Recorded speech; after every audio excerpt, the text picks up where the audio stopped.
இப்படி மாறி மாறி ஆட்சி செய்தவர்களுக்கு 2026ஆம் ஆண்டு தமிழக மக்கள் எங்கள் தளபதி வாயிலாக ஒரு புதிய தீர்ப்பை எழுதியுள்ளார். திமுகவையும் அதிமுகவையும் ஒரே பக்கத்தில் அருகருகே அமைய வைத்த பெருமை எங்கள் மாண்புமிகு முதலமைச்சர் அவர்களே சாரும். இரண்டு கட்சியினரும் ஒரே பக்கத்தில் அமர்ந்து மகிழ்ச்சியாக சிரித்து பேசிக்கொண்டு முன்பை விட ஒற்றுமையாக இருக்கின்றார்கள். எதிர்க்கட்சிகள் இப்படி ஒரு ஒற்றுமையை ஏற்படுத்தியது எங்கள் தளபதி ஆட்சியில் முதல் சாதனையில் ஒன்றாகும். மாண்புமிகு பேரவைத் தலைவர்களே, தமிழக அரசியலில் பல ஆண்டுகளாக இரண்டு பெரிய கட்சிகள், ஒன்று திமுக மற்றொன்று அதிமுக. ஒருவர் ஆளுங்கட்சி என்றால் மற்றவர் எதிர்க்கட்சி, ஒருவர் இந்த பக்கம் என்றால் அமர்ந்தால் மற்றவர்கள் அந்த பக்கம் அமர்வார்கள். இப்படி மாறி மாறி ஆட்சி செய்தவர்களுக்கு 2026ஆம் ஆண்டு தமிழக மக்கள் எங்கள் தளபதி வாயிலாக ஒரு புதிய தீர்ப்பை எழுதியுள்ளார். இரண்டு பேரும் எத்தனை ஆண்டுகளாக தான் இப்படி போட்டி போட்டு கொண்டிருப்பீர்கள், வாருங்கள் இனிமேல் ஒற்றுமையாக ஒரே பக்கத்தில் அமரலாம் என்று சொல்லி திமுகவையும் அதிமுகவையும் ஒரே பக்கத்தில் அருகருகே அமைய வைத்த பெருமை எங்கள் மாண்புமிகு முதலமைச்சர் அவர்களே சாரும். இரண்டு கட்சியினரும் ஒரே பக்கத்தில் அமர்ந்து மகிழ்ச்சியாக சிரித்து பேசிக்கொண்டு முன்பை விட ஒற்றுமையாக இருக்கின்றார்கள்.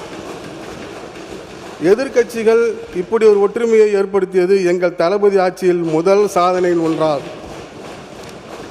அவர்களிடையே ஏற்பட்டுள்ள இந்த மகிழ்ச்சியும் ஒற்றுமையும் தொடர்ந்து நீடிக்கவும், அவர்களுக்காக மக்கள் தேர்வு செய்து கொடுத்துள்ள இந்த இருக்கைகள் இன்னும் பல ஆண்டுகள் அங்கெங்கே நிலைத்திருக்கட்டும் என்று மனதார வாழ்த்துகின்றேன். மாண்புமிகு பேரவைத் தலைவர்களே, வாக்களிப்பதோடு மக்களின் ஜனநாயக கடமை முடிந்துவிடவில்லை. அரசின் நடவடிக்கைகளை கவனிப்பதும், ஆட்சியின் முடிவுகளை கேள்வி கேட்பதும், தங்களின் கருத்துக்களை தெரிவிப்பதும் ஜனநாயகத்தின் மக்களுக்குள்ள உரிமையும் கடமையும் ஆகும்.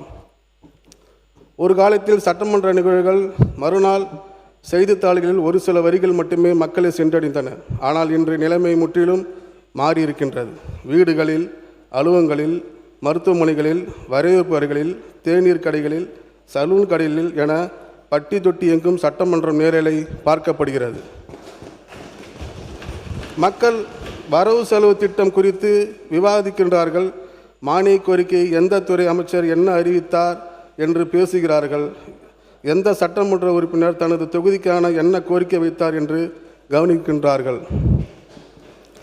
அமைச்சர்களின் செயல்பாடுகளையும் சட்டமன்ற உறுப்பினர்களின் செயல்பாடையும் மக்கள் நேரடியாக மதிப்பீடு செய்ய தொடங்கியிருக்கின்றார்கள்.